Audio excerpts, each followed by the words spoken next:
Sun-drenched beaches? Check. Towering volcanic peaks? Double check. But what if we told you Moorea is more than just postcard perfect views? We just spent 3 weeks exploring the islands of French Polynesia and 3 epic days uncovering the adventurous heart of this tropical paradise. Forget just lounging by the water. We're taking you beyond the resort to swim with sharks and stingrays, conquer insane views, and unlock the secrets of Tahitian cuisine. One bite at a time. But what happened when we got up close and personal with the ocean's top predators? You're about to find out. Yorana and Maeva. Day 1 started with a mission. Immerse ourselves in the legendary Moorea Lagoon.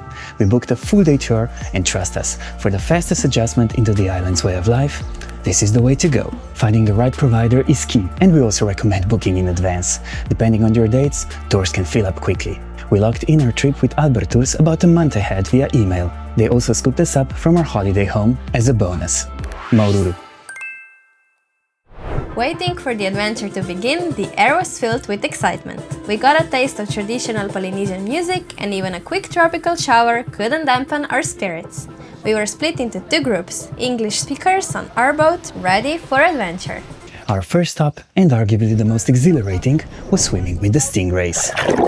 Our guides lured them in with some raw tuna, and suddenly we were surrounded by these incredibly gentle, almost slimy creatures. They're so curious and friendly. It was an absolute photo frenzy. Of course, plenty of other small fish joined the party, including threadfin butterfly fish, bluefin trevally, and the Picasso triggerfish, nicknamed for its bold, abstract markings that look like something out of a Picasso painting. And just when we thought it couldn't get crazier, we spotted black tip reef sharks nearby. Swimming alongside them in their natural habitat, pure adrenaline. From the thrill of the open water, our next step took us straight into the heart of Tahitian culture and taught us a skill we can also take home. The boat took us to a small motu, a tiny island paradise for a taste of local life. Motus are those small, often uninhabited little islets typically found on the outer edge of the lagoon.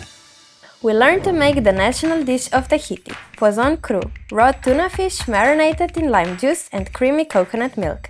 Getting hands-on with these fresh ingredients and traditional techniques was awesome. And yes, the fruits of our and the crew's labor were absolutely delicious. Lunch was a real feast. If you're curious what the name Moorea means, we were too.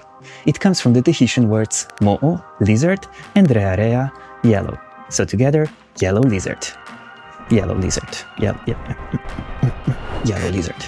According to a legend, fishermen shouted the name after discovering the body of a giant yellow lizard washed up on the shore. The tale about a mythical lizard hatching from an egg and startling its parents has many variations, which are honestly sometimes difficult to wrap your head around.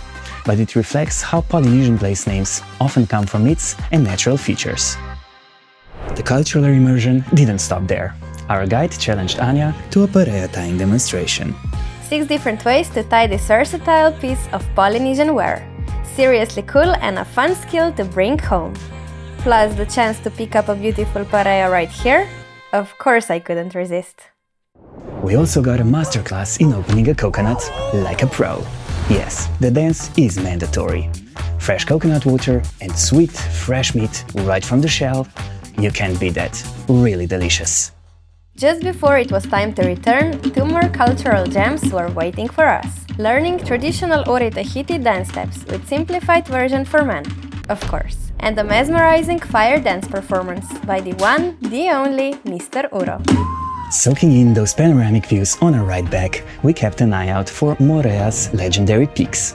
There's iconic Moa, the Great Mountain, also featured on old CFP franc coins. And then there's mythical Moa Puta, the Pierced Mountain, whose epic hole was forged by a warrior's mighty spear thrown in an ancient legend. The god of thieves hero tried to steal Mount Rotui. To protect it, warrior pie through his spear and pierced a hole in the top of the mountain behind Rotui. Its original name was Moatapu, but European storytellers later tweaked its ancient name, adding to its mystique. While exploring the mythical parts of the island, a pod of dolphins joined our boat for a quick play. Another wonderful sight. The tour was a perfect blend of lagoon adventure and cultural discovery. Albertours even sorted our transfer back home, making it a seamless, action-packed day.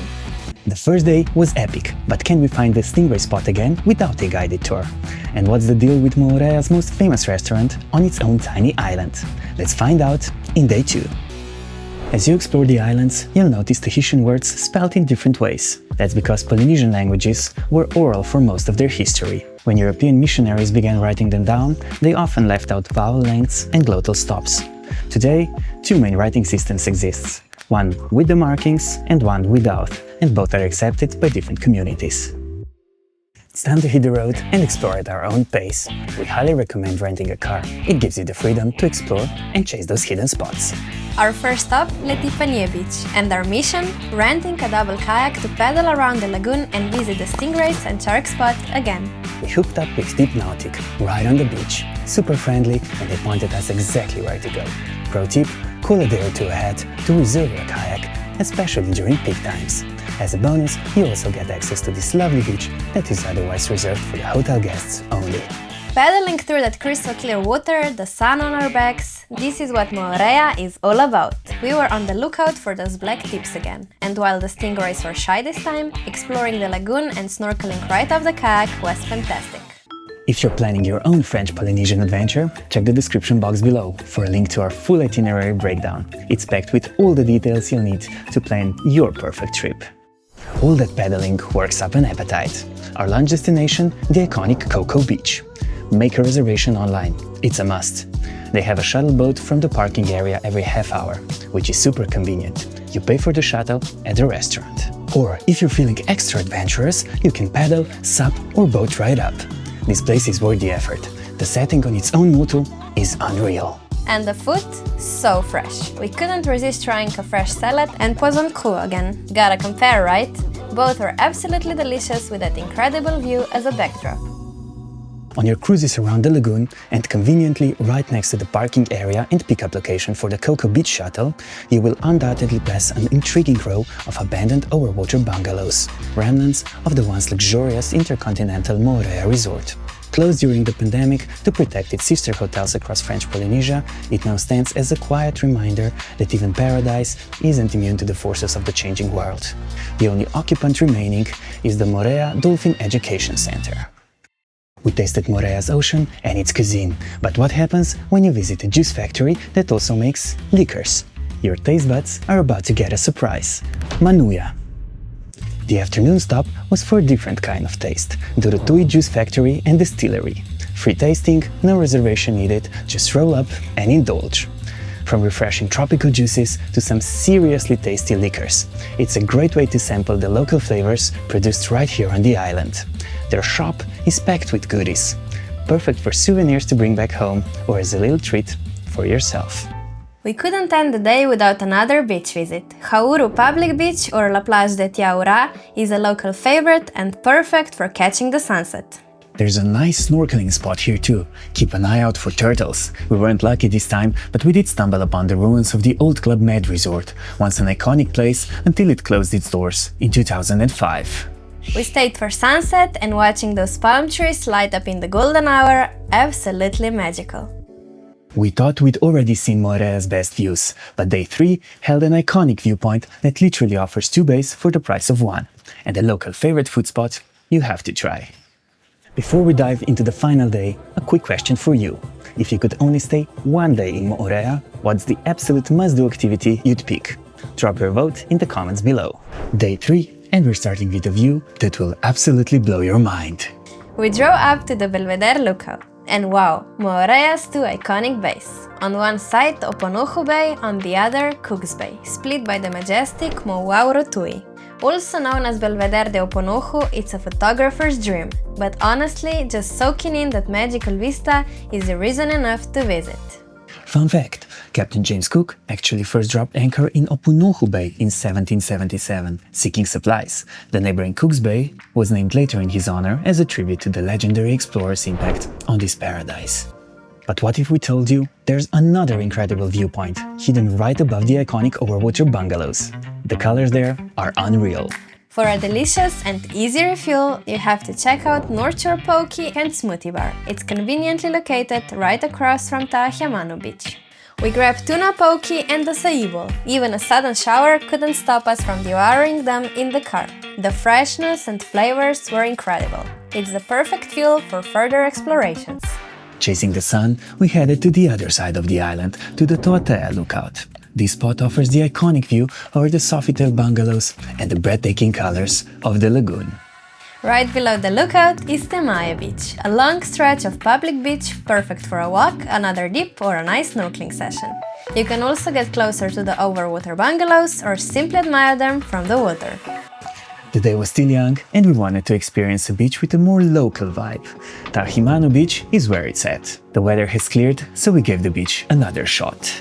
It was buzzing with locals enjoying their evening. Finding our own spot under the palm trees felt authentic. And the sunset here with the palms silhouetted against the sky, absolutely unforgettable. The golden hour just hits different in Moorea.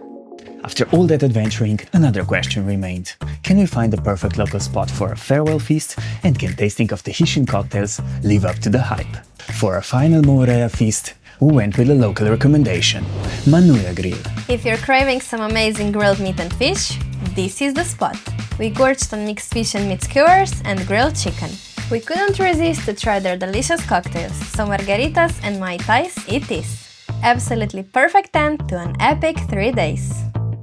Moorea truly activated our adventurous spirit, from thrilling encounters in the lagoon to exploring stunning viewpoints and savoring local flavors. It was an experience that went way beyond just relaxing. If you're an active traveler looking for a paradise with a punch, Moorea should be at the top of your list. It truly stole our hearts, but trust us, there's even more paradise to uncover in French Polynesia. Our next stop is the wild and authentic island of Pohine, and we're already working hard to bring you all of its secrets. Don't miss out on that adventure, subscribe now to join us on this journey, or click right here when our Pohine video is ready. See you there!